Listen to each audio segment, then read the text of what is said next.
금요일 새벽 가운데 주시는 하나님의 말씀은 죄의 특징 멈추지 않는다 라는 제목으로 우리가 말씀의 은혜를 나누고자 합니다. 여러분, 다윗이 어떤 사람입니까?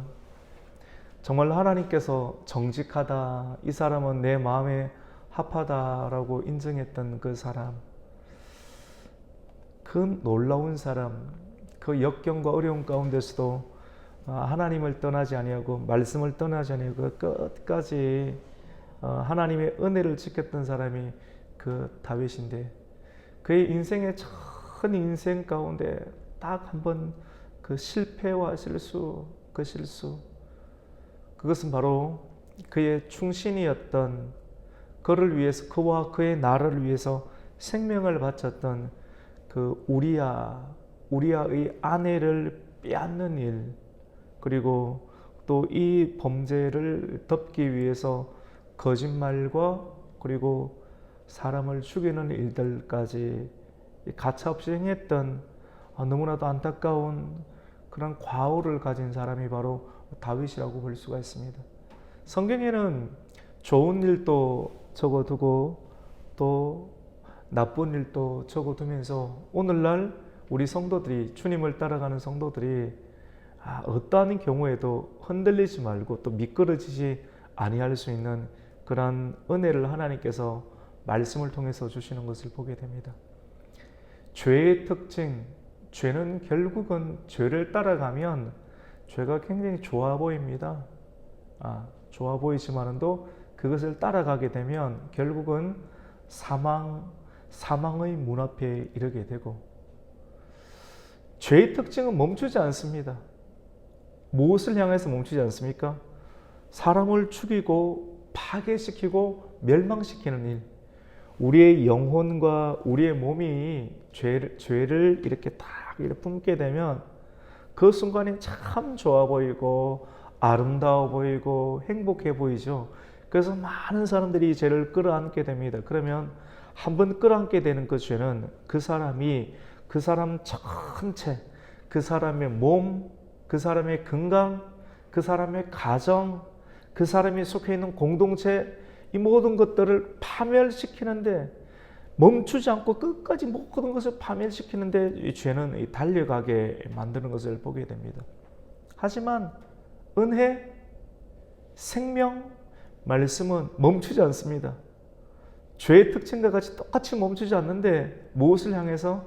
사람을 더 윤택하게, 더 아름답게 생명으로 이끄는 쪽으로 하나님의 은혜, 하나님의 말씀은 멈추지 않고 계속 성령님은 우리 안에서 말씀하시고 설득하시고 이끄시는 것을 보게 됩니다.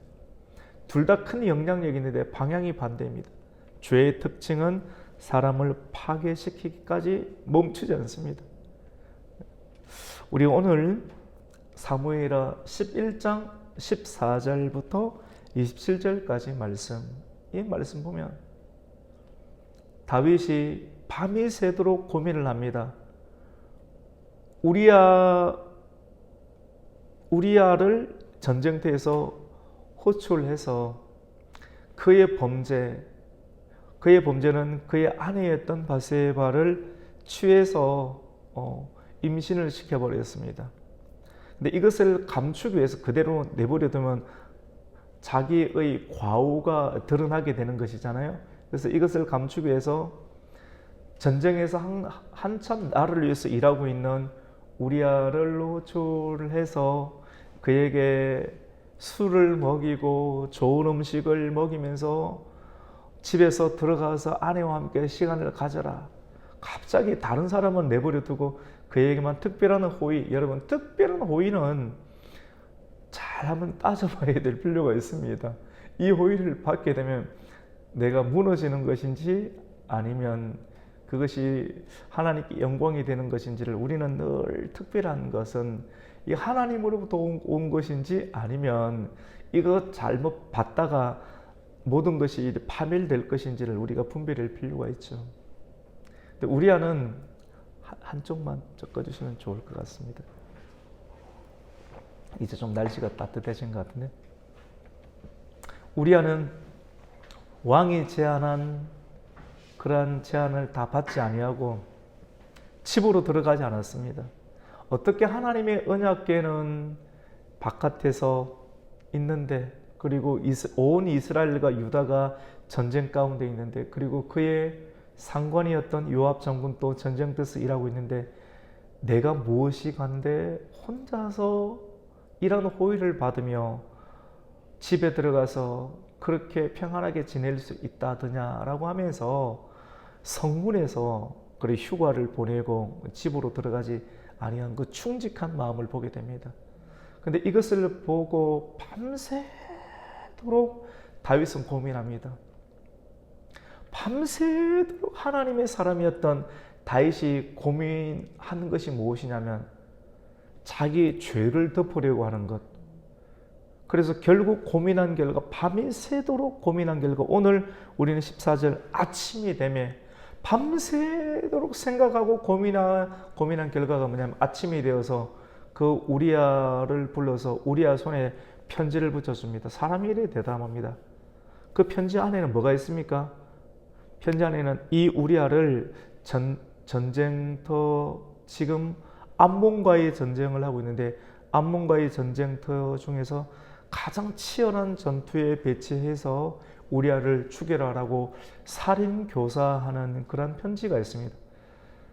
사람이 충성스럽고 충직한 것을 이용해서 왕이 이 편지를 우리야 손에 보내서 누구에게 보냅니까?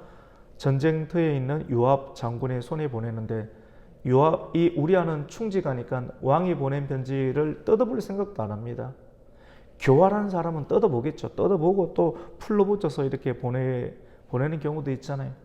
근데 이 충직함을 알고 충직함을 이용을 해서 하나님이 다 보고 계시는데 이 충직함을 이용해서 자기 자신을 죽이는 편지를 또 이 우리아는 가지고 가고 요압에게 전달해 줍니다. 요압이 이 편지를 보면서 좀 놀랬겠죠. 놀래는데 이 충성스러운 그런 부하인 이 우리아를 최고의 치열한 전쟁터 가운데 보내어서 죽게 하라는 그런 소리를 듣고 요압은 어떻게 합니까? 사람을 죽이는 일들 가운데, 그리고 거짓과 살인, 그리고 하나님께서 기뻐하지 않은 일들 가운데 다윗과 함께 동맹하고 동조했던 사람이 바로 누구예요? 요압입니다. 우리는 이 모습, 이전에도 요압의 특징들을 우리가 조금씩 보게 되었는데 이 부분을 보면서 요압은 자기가 권력을 잡을 수 있고 더 성공할 수 있다라고 하면 이것이 죄고 또 사람을 해치고 죽이는 일이고 하나님께서 기뻐하지 않는 일임에도 불구하고 그 일들을 잡아버리는 사람이, 그 성향이 누구입니까? 요압입니다. 이 사람이 하나님께 기도도 합니다. 또 하나님께 들어주는 그런 역사도 있어요. 우리가 이런 일들을 보면서 나의 삶의 방향은 권력을 잡는 것인가 성공하는 것인가, 우리가 이것을 한번 살펴볼 필요가 있습니다. 요압은 아주 맹렬한 싸움터에 이 우리아를 보내게 되죠. 암몬의 성 앞에 요압이 딱 보니까 가장 맹렬하게 싸우는 그 암몬의 그런 장수들이 있습니다. 아주 특별한 장수들이 나올 때 우리아를 그 사이에 포진하고 함께 싸우는 척하고요. 그리고 함께 싸우는 척하다가 몇몇은 또 죽도록 허락을 하고 적절한 순간 가운데 후방으로 빠지게 되고, 맹렬하게 싸우는 일들 가운데 우리아와 몇몇의 사람들이 죽음을 맞도록 그런 전략을 씁니다. 세상은 이렇게 돌아가는 것 같습니다. 세상은 이렇게 돌아가는 것 같습니다. 그리고 결국은 우리아가 그 전쟁터에서 장렬하게 죽음을 맞이하게 됩니다. 그 나머지 백성들, 군사들은 요압의 신호에서, 태각 신호에서 빠지게 되죠. 무모한 작전을 통해서 암몬과의 전쟁을 충분히 이길 수 있지만도 무모한 작전을 통해서 전쟁에서 패하게 되지요.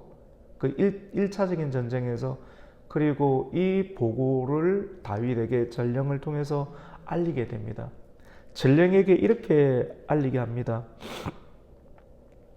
전령에게 하는데 이번 전쟁은 패했지만 패하게 되는데 패하게 됐다라고 하는 일들을 듣고 왕이 버럭 화를 낼 수가 있으니 이렇게 이야기를 하라. 오늘 특별히 21절 말씀 가운데 보면 20절과 21절을 보면 혹시 왕의 보고를 보고 왕이 어떻게 화를 내면서 너희들은 어찌해서 성에 그처럼 가까이 가서 싸웠느냐, 성 위에서 화살을 쏘든지 이 돌을 굴리는 일들이 있을 줄 너희는 병법을 알지 못하느냐. 그리고 특별히 21절에 보면 여룹-베셋이 나옵니다. 여룹-베셋의 아들 아비멜렉을 쳐 죽인 자가 누구냐라고 나오는데 여기서 21절에 나오는 여룹-베셋은 사사기 말씀 가운데 나오는 여룹바알을 뜻합니다. 여룹바알의 또 다른 이름은 기도온입니다. 기도온을 두고 여룹바알이라, 바알을 이겼다. 그래서 또 다른 말은 여룹베셀, 똑같은 말인데 기도온의 아들이었던 이 아비멜렉을 쳐 죽인 자, 기도온이 죽고 나서 기도온의 아들이었던 이 아비멜렉이 있었는데 그의 친형제 70명을 죽이는 일들 가운데 사람이 한번 이렇게 돌게 되면 이런 권력을 잡기 위해서 그의 친형제까지 다 죽이게 되는데 마지막 단계에서 베레스, 데베스라고 하는 성으로 들어가게 됩니다. 아주 사람이 잔혹한 사람인데 근데 하나님께서는 이 데베스 성 위에서 한 여인, 아주 용기 있는 한 여인이 성벽 가까이 다가오는 아주 무모한 이 여룹바알의 아들이었던 아비멜렉을 맷돌을 던져서 두개골이 쪼개어져서 그 악한 것을 징벌하게 한 일들이 있는데 이런 예를 들어서 여룹베셋의 아들 아비멜렉을 쳐 죽인 자가 누구냐? 여인 하나가 성에서 맷돌 윗짝을 그 위에 던짐에 그가 데베스에서 죽지 아니하였더냐? 어째 이렇게 성에 가까이 들어가면 이러한 일들, 이러한 병법이 있는데 이런 것을 알지 못했느냐라고 왕이 꾸짖거든 어떻게 말하라고 말을 하냐면 왕이시여 고정하시옵소서 헷 사람 우리아도 죽었습니다 라고 보고를 하라라고 말을 합니다. 왜 너희는 이런 병법도 알지 못하고 무리하게 작전을 펴서 이스라엘 나라의 왕실의 군사력을 손실을 가져오느냐라고 꾸지람을 하거나 화를 내게 되면 가만히 참고 있다가 그 왕의 말에 답변을 하는데 왕이시여 헷사람 우리아 충성스러운 우리아도 이 작전 가운데서 죽음을 맞이하게 됐습니다 라고 말을 하면 왕이 가만히 있을 것이다. 여러분 기가 막히지 않습니까? 한 사람, 충성스러운 한 사람을 죽이기 위해서 무리한 군사 전략과 작전을 펴서 무고한 사람들이 우리아와 몇몇의 사람들이 죽어나가는 일들, 이 일들을 누구를 위해서 하게 되었습니까? 이런 무모한 작전인 줄 알면서 왜 하게 되었습니까? 다윗이 이러한 명령을 내렸기 때문에. 그리고 다윗의 그러한 죄, 이러한 우리아를 계속 죽이려고 하는 일들은 우리 다윗이 심각한 약점을 가지고 있다고 하는 것이거든. 요압은 알았습니다. 이 심각한 약점, 다윗의 그 약점을 덮어주는, 죄를 덮어주는 일들에 함께 악으로 공조하는 거예요. 누가? 요압이. 함께 악으로 연합해서 공조하면 그가 얻을 것은 권력이고, 그리고 권력과 더불어 돈과 성공과 명예를 얻게 되는 일들 가운데 이것이 악한 일임에도 불구하고 함께 손을 잡았던 사람이 매우 성공지향적 그리고 권력지향적, 이것이 하나님께서 기뻐하느냐 좋아하느냐 이거 아무 상관없습니다. 내가 성공할 수 있다라고 하면, 내가 권력을 잡을 수 있다라고 하면 내 주변에 있는 사람이 죽어나가든 상관없이 내가 일들 가운데 일을 추진하겠다라고 하는 사람이 누굽니까? 바로 요압이라는 사람입니다. 사람이 한번 헷가다가기 시작하면 자기의 허물과 죄를 덮기 위해서 사람 죽이는 것 아무 일도 아닌 것처럼 해버리는 사람, 이것이 사람의 모습입니다. 사람이 성령을 잃어버리게 되면 그의 마음 가운데, 그의 생각 가운데 하나님의 성령의 역사가 사라지게 되면 사람이 이렇게 끔찍해지고 비참해지게 되는데, 왜 그렇습니까? 죄가 들어오니까. 유혹이 들어오고 욕심이 들어와서 욕심을 딱 잡아버리잖아요. 그러면 욕심이 사람 안에 딱 들어오게 되면 감염이 되게 됩니다. 모든 것을 파멸시키게 돼요. 하나님의 뜻도 생각나지 아니하고 생명을 귀히 여기는 것도 생각나지 아니하고 다른 집에 있는 여자를 간음하고 거짓말하고 충성스러운 그러한 일꾼과 그러한 장수를 전쟁터에 내보내고 살인교사하게 되는 그런 다윗과 요압의 그런 안타까운 모습을 보게 됩니다. 그래서 다윗, 이 전령이 다윗에게 햇사람 우리아도 죽었습니다 라고 말을 하니까, 그 전까지는 다윗의 얼굴이 막 좋지 않았는데 왜 전략을 이렇게 세우냐, 이런 느낌을 가지고 이야기를 하려고 하는데, 우리아가 죽었습니다. 다윗의 관심은 지금 자기 죄를 덮는 거거든요. 그 말을 딱 듣고 나니까 다윗이 전령에게 어떤 이야기를 하는가, 여러분 놀라지 마십시오. 사람이 이렇게, 이것이 사람의 모습이라고 하는 것입니다. 우리 25절 말씀 한번 읽겠습니다. 25절입니다. 시작. 다윗이 전령에게 이르되 너는 요압에게 이같이 말하기를 이 일로 걱정하지 말라. 칼은 이 사람이나 저 사람이나 삼키느니라. 그 성을 향하여 더욱 힘써 싸워 함락시키라 하여 너는 그를 담대하게 하라 하니라. 여러분 이해되시죠? 한번 제가 다시 설명을 하면, 다윗이 전령에게 이르되 너는 이제 다시 전쟁터에 있는 요압에게 가서 요압에게 이같이 말하라. 요압아, 1차적인 전쟁에서 졌던 것, 이 일로 인해서 걱정하지 말라. 칼은 이 사람이나 저 사람이나 삼킨다.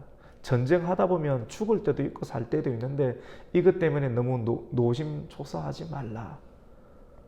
그리고 다시 이 성을 함락시키는데 힘써 싸워 결국 함락시키라 라고 하면서, 요압이 이 일로 근심하고 있다면 내가 전하는 이 말을 전해서 요압을 더욱더 힘을 내게 해서 다시 암몬의 성 랍바를 함락해라 라고 격려하는 모습을 보게 됩니다. 거짓 격려죠, 맞죠?